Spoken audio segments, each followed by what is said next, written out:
Hi மக்களே, இன்னைக்கு காலையில் என்ன சாப்பாடுன்னு பார்த்தீங்கன்னா, நேற்று நைட்டு வடித்த சாதம் மீதம் இருந்துச்சுங்க.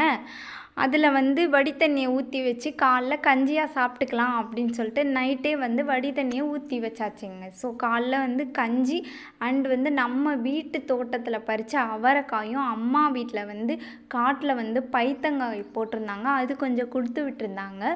ஸோ பைத்தங்காயும் அவரைக்காயும் சாம்பாருங்க, மணத்தக்காளி கீரை பொரியலுங்க. இது தாங்க காலையில் சாப்பாடு. காலைல சாப்பாடெலாம் சாப்பிட்டு முடித்ததுக்கப்புறம் வீட்டுக்கு பின்னாடி பார்த்தா வாழை மரம்லாம் தண்ணி இல்லாமல் ரொம்ப வதங்கிருச்சுங்க. ஸோ அதனால் தண்ணி விடலாம் அப்படின்னு சொல்லிட்டு வாழை மரத்துக்கு தாங்க தண்ணி விட்டுட்ருக்கோம். இந்த வாழை மரம் காய் வாழை அப்படின்னு சொல்லுவாங்க. பஜ்ஜி இந்த மாதிரி போட்டுக்கலாங்க. ஸோ தண்ணியெல்லாம் விட்டு முடிச்சுட்டு எங்கே போயிட்டுருக்கோம் அப்படின்னா ஹாஸ்பிட்டலுக்கு தானுங்க போயிட்டுருக்கோம். ஏன் ஹாஸ்பிட்டலுக்குன்னா கோகுலுக்கு உடம்பு சரியில்லைங்க, சளியும் காய்ச்சலும் இருந்துச்சு. ஸோ அதனால் போய் ஹாஸ்பிட்டலில் காமிச்சிட்டு வந்துடலாம். ஹாஸ்பிட்டல் போயாச்சுங்க. ஹாஸ்பிட்டலில் பார்த்தாச்சுங்க. பார்த்துட்டு தம்பிக்கு சிரப்பு எழுதி கொடுத்தாங்க. கோகுல்னா யார் அப்படின்னு சொல்லி நீங்கள் கேட்பீங்க.